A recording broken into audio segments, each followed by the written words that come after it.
How did you like that break?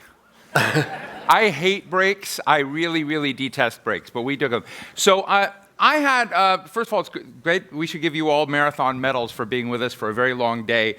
I had an experience a few years ago where I happened to interview a Saudi ambassador to another country. I'm not going to get more specific than that because I don't want to get him in trouble. And he shared with me that when he was at Georgetown University, he took a class with a man named Father Healy, who was very famous at Georgetown. Anybody know Father Healy? It might age you. Yeah, a couple, right? A couple of folks. But Father Healy had a class of Arabs and Israelis in the same class, and he would make them come in and do research and write papers that argued the perspective of their opponent in the class. And this ambassador said he got a C- in the class. Father Healy expressed great disappointment in him, but he said it was one of the most profound experiences of his life. And I thought that one of the great debates going on today about where are public schools, where are charter schools, which are part of the public school system. There's sort of like an Arab-Israeli thing going on there, right? So I thought, what a great idea, but to have a session in Trading Places. Of course, we have Randi Weingarten and Chester Finn, former Assistant Secretary of Education, perhaps a future Assistant Secretary, perhaps a future Secretary of Education, who knows. In the Trump administration? Yeah, well, I mean... I'm just sharing thoughts and ideas. But what we're going to do right now, Randi, I want you to stand up. Checker, please stand up. You all know Randi is the president of the American Federation of Teachers. You know Checker has written many, many articles advocating and looking and supporting the charter school movement. I want you to change places, trade places. Okay, here we are. We're going to see how this goes. Wait. Am I now on Checker's right or from the audience perspective? You're now Checker. Now on Checker's left. I'm Randi. You are Randi. And, yes. And I had a very fun time on the phone the other day. So I want to start with my new Randi. Great to see you. It's a pleasure. Oh. Yeah. But let me just start with you for a minute, and let's just sort of tell us where you are vis-a-vis the charter school movement. Like, what's not really going that well, and why are we underestimating public schools? Well, let's start with the fact that our founder, Al Shanker, was one of the parents of charter schools. Charter schools might not exist today had Al Shanker not given a famous talk at the National Press Club in, I believe it was 1990 or 1991, saying this is a great opportunity for teachers. And the world noticed not just the speech, but the New York Times column that followed. And we at the AFT, respecting Al Shanker, decided to take an open-minded view of charter schools, at least for a while. And how would you say that, given today and where public schools are, you are underappreciated, misreported? What do you think the charter school movement gets it wrong? I think the charter school movement is so mixed with about 6,800 schools in the country. And some of them, including one that our New York affiliate, the UFT, runs, another one in New York that I, Randi Weingarten, helped to run, that's doing pretty well, incidentally. It has a 99% graduation rate this year. We have some great charter schools, and then there are some abysmal charter schools. And everybody that looks at the charter world sort of knows that. A number of them have union teachers. More of them don't, alas. But in the future, they surely will. And we're hard at work on that. Charter schools, keep in mind, please, are only 4% of the kids in American public education. And while they've grown a lot in 25 years, it's still kind of a fly on the side of the elephant, and mostly we worry about the health of the elephant. Randi, I'm sorry, Checker. Let me jump to you for a moment. Checker, you talk about charter schools as they are the be-all of everything, and that many of those in your system that are promoting this think that basically they are filling the void that is left by the abysmal performance of public schools. Tell me where you're wrong. Wait. Or right. No, tell me where you're right. Excuse me, give me a C for that. Yeah, defend your position. Okay. There you go. So, in America, every single child deserves a fair shake. And we've said that we are giving children public education. Virtually all 50 states do this in varying degrees because we want to help every child succeed. It is their ladder of opportunity. The real checker may say this in different words, but I think I'm getting this right. And so when public schools do not do what they need to do, we needed to have alternatives to ensure that children will get the education that they deserve. And that's part of the reason why we Fordham Institute. Can I be Eva Moskowitz too? Yeah, go ahead, yeah.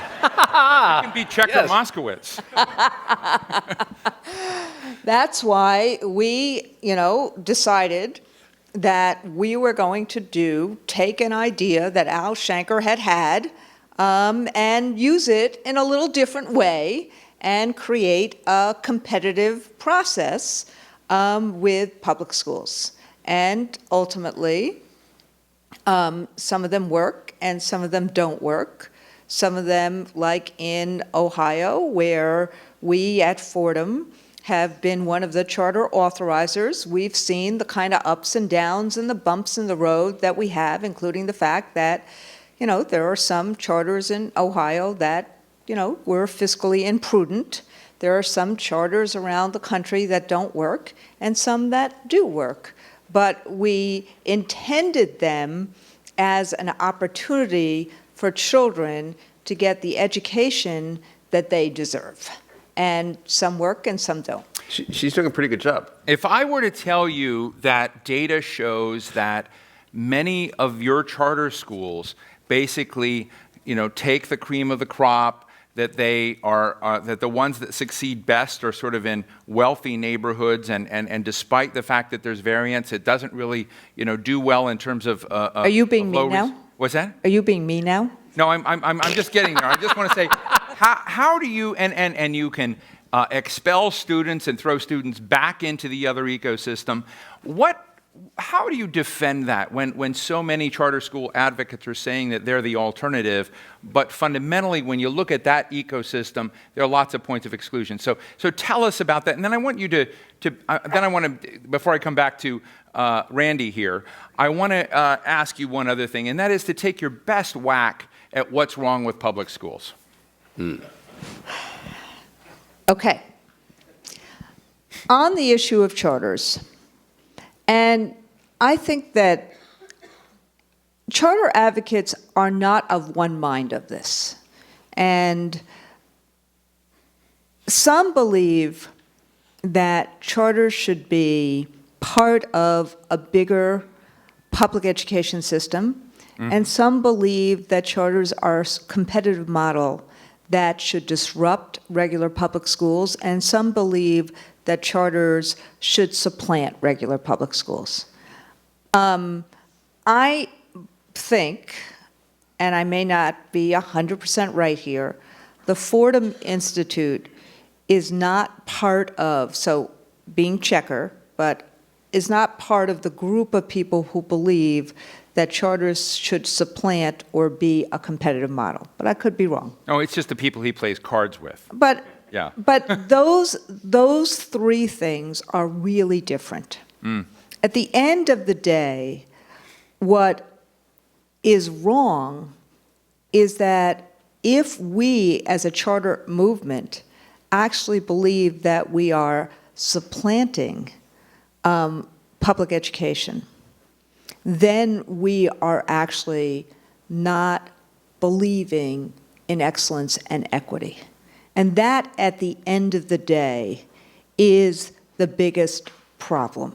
Because public education, and I think, and this gets to your second question, I think that the real issue becomes how in America do you help all public school students reach their God-given potential at a period of time when our country has gotten more diverse, when kids are poorer and poorer. 51% of kids in public schools now are poor for the first time ever since statistics were collected, and when the economy has fundamentally changed.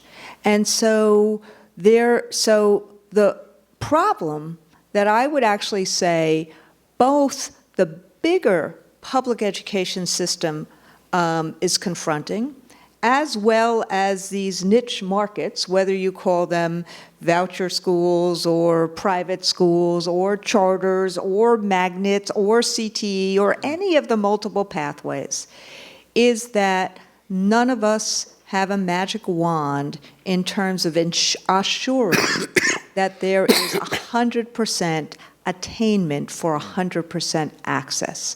There are things that the public movement and the public schools have learned, and there are things that the public schools should learn from charters. That's what Al Shanker's idea was, that charters should be an incubator. But what has happened, and this is a criticism, my best criticism of public schools and my best criticism of charters, is that there is too much polarization and too much competition to the point of false dichotomies and false choices, as opposed to what we all can learn from each other and where the strategies for success are and where the transparency and accountability is. Thank you, Checker. Randy, I want you to tell me, why aren't you doing more about underperforming teachers, no risk-taking in schools, a stagnant bureaucratic environment? You know, that's the world you swim in, right? So why aren't you, what can you do, should you be doing that you're not doing to raise confidence and trust in the public school system as it is?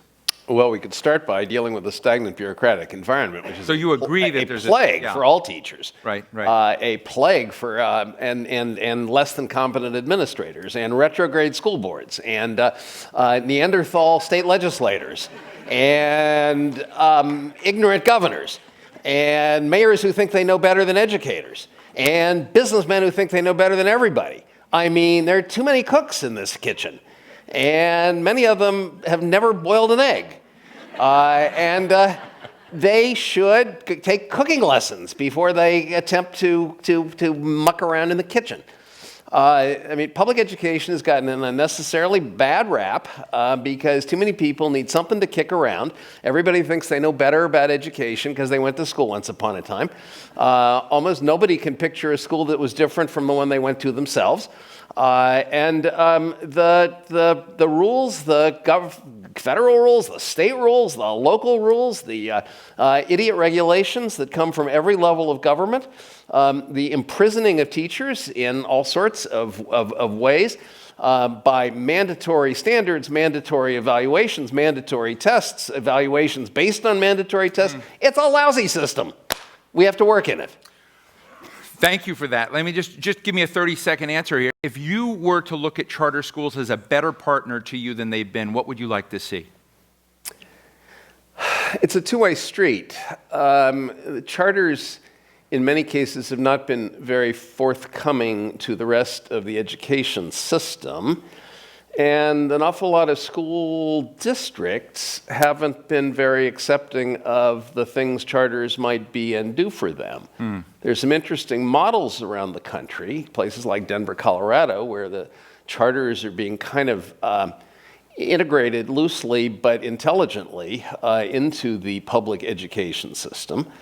And there could be many more of these, but mostly what we seem to have, and we at the AFT lament this, are sort of two teams kind of working not exactly with each other.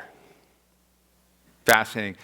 Checker, let me finish here before we get to the next phase of this. A good friend of mine once shared with me that the challenge of the school system, which charter schools don't get, is that these great nifty silver bullet ideas in education have to be replicable, scalable, and affordable in many pockets of the community where you've got poor communities or you have special needs, you have a lot of things that the load for the public school system doesn't work, and that you don't, in the charter school world, quite get that or understand it. Or am I wrong? Talk me down. Are you, in fact, delivering replicable, scalable, affordable solutions that can influence public schools in a good way? Some yes and some no. I think we have... What's the best idea a charter school has come up as a with? charter school model, we essentially follow what happens in terms of wealth. And as a niche market, we can do a pretty good job. But when we are facing the same issues as other public schools, we have obstacles. And but as Randi just said from the AFT, but the push towards transparency and accountability so that people are on the same level playing field would be helpful. The challenge is when a school is not functioning well, and then what do you do if you close your doors with kids, with parents, and what happens? It's the same kind of challenges that other public schools have. The real issue becomes, how do we actually work side by side in a way that we inform each other and become incubators of great practice, both great instructional practice, great human resource practice. And that was the original idea of not just Al Shanker, but of the other original founders of charters. You both give them a round of applause. They're not over here, but give them a round. You guys stand up for a minute, change places, go back to who you were. This is confusing me. I can't take it anymore. All right, I'm going to sit down here. That was interesting. So let me just, what we did, just to be honest with the audience, there are so many debates today in which people that are seen as on opposite sides don't do what we just did. This notion of civic engagement, debate, understanding, walking in the other shoe. So I want to thank you both so much for doing what you did, I find useful. Now I want you to be your most ruthless selves. So, Checker. Sir. What did you leave on the cutting room floor? What do you think that is not getting the attention it should be in a conversation like this? Your sort of die-hard points that you think Randi might not agree with? Well, I think we're keeping way too many kids trapped in bad schools and not giving them better alternatives. And I think that's the fundamental argument for school choice. I think it's the fundamental argument for charter schools, which is not to say all charter schools turn out to be better alternatives. But fundamentally, it's immoral and un-American to keep kids in a bad school. And we don't have enough good schools. And so we need to create more of them. And they don't have to all be created within the districts. And the districts that have a lot of bad schools, in many cases, don't know how to fix them or can't. And so we need alternatives for the kids. Now, whether those become alternatives to the system, to the district, to this, or simply kind of escape valves, or the sort of pilot fish idea where they will show by example how you can do it better. I mean, I think some of the really good no excuses schools that are getting poor kids up to the doors of college are beginning to have lessons, set an example that district schools are noticing. Mm-hmm. And I think we're seeing more of those kinds of schools. The actual proves the possible, and actually it turns out to be possible to get a lot more poor kids up to the gates of college. But it's hard work, and it requires a bigger sort of overall commitment to the kid than our public education system in general has been willing to make. Short form, does the Every Student Succeeds Act help your movement, hurt your movement, or is it indifferent? Well, because the big shift in the Every Student Succeeds Act is to turn a lot of decisions back to states that were previously made in Washington, what we're going to see is a mixed bag. We're going to see some states helping the charter movement and other forms of school choice, and we're going to see others moving backwards. Now, there is within the Every Student Succeeds Act a fairly robust federal program of aid to charter schools. That's still there. But it's still up to states to apply for the money, to implement it, to do something with it. Some states, there are 43 states with charter laws. Some of those laws are really good and some of them are really bad. And I'm afraid it's likely to stay that way, having more to do with state politics than having to do with the ESSA freedom that has now been bestowed. Randi, at AFT and with your leadership within the American Federation of Teachers and your role in education movement, what did you leave on the cutting room floor? What do you think hasn't been said that needs to be heard in terms of understanding the educational equation?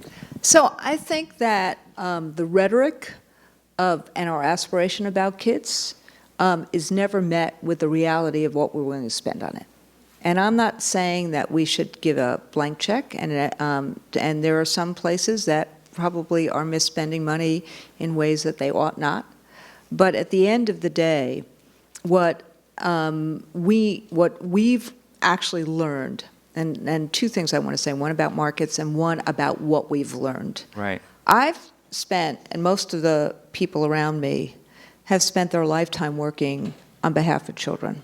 And what I also appreciate about the last piece is that, and we have this. You being Checker and Checker being you? Exactly. Yeah. But also, we engage with Fordham in a way that, even though we may fundamentally disagree on, can markets efficaciously be a tool in terms of helping all kids succeed. We would actually spend probably many, many hours disagreeing about that market theology. Even though we disagree about that, if you unpack where I think we agree, is that where you then unpack what happens, what do we need to do for kids? And what we've actually learned is that if you have a collaborative, to get to a safe, welcoming school that actually serves the needs of children. First off, they don't all have to be alike. And one of the things we've learned with ESSA, I hope, and getting rid of No Child Left Behind, is one size fits all does not work. And one of the things that Al Shanker tried to do when he promoted charters was to promote getting rid of the yoke of the bureaucracy, which Checker playing me so eloquently said. But so, number one, all schools don't have to be the same. We should have a really big tent. We should have magnet schools. We should have CTE schools. There is a place for charters. We have to do that. But number two, and probably most importantly, what is it that we've learned about what helps children? One, you have to have a collaborative environment where people take risks in order to help kids succeed. Number two, you have to build the capacity, nurture the capacity of your teaching and your principal force, because if you don't, if you really believe that teachers and principals are the most important resource we give, then we have to actually help them become better and better and better. So one is collaboration, two is nurture or capacity building, three is engagement of students. If students don't want to come to school, they're not going to learn. We have to engage kids with things that are great curriculum, art, music, et cetera, et cetera. Number four, we have to address kids' well-being. Mm-hmm. Poverty does matter. It's not an either or. And if you actually deal with these four things, figuring out a collaborative environment, figuring out how you build capacity in the agency of your teaching force, figuring out student engagement, critical thinking, things like that, and figuring out how to address well-being, you see that in the best charter schools, you see that in the best public schools. If you unpack the things we need to do to build relationships, build critical thinking, build resilience, build the things that Jamie Dimon and Michael Bloomberg just said were so important in an article they just wrote, you'd see a lot more resonance and a lot more agreement. I want to take at least one question from the audience. We're running out of time. This experiment was, took some minutes. But before you put that away, Randy, let me just ask you really quick, 30 seconds. If you were to poll, well, I shouldn't say poll, I think sometimes you're ahead of your members, but if your members were to step up and perform better in one area in which the charter movement, in which Checkerfin has said they're just not performing, what would that be? I don't actually know how to answer that question. Well, for instance, in Aspen 2 years ago, you said you wanted to bring out a bar exam. Well, entry into the profession. I think the question you're asking me is that if there was one thing that if I were God, I would actually really try to push. That's the kind of trust and agency, and ultimately both ensuring that people are prepared when they got to school, right, and ensuring that they had the ongoing preparation that they needed so that they would feel competent. In terms of us as a union, right, the reflection that we've started to do to say that, yes, due process is important, but tenure cannot be a cloak of incompetence or an excuse for managers not to manage, that's the work I think we have to make sure that all of you actually know we're committed to doing. Checker, I need to give you 30 seconds as God. what would you do if you were God, just to make this? Well, of course, I'd give every kid access to a high-quality school, whether it was within a district, within a charter, within a private school, within a whatever. I think that if we're serious about every kid becoming college and career ready or anything like it, we need to have a delivery system that's up to that challenge. And right now we don't. And I don't think we're going to get it through central administration. I don't think the Los Angeles Unified School District with 700,000 kids is going to magically turn them all into great schools for all the 700,000 kids. We need other delivery systems, and let's have them.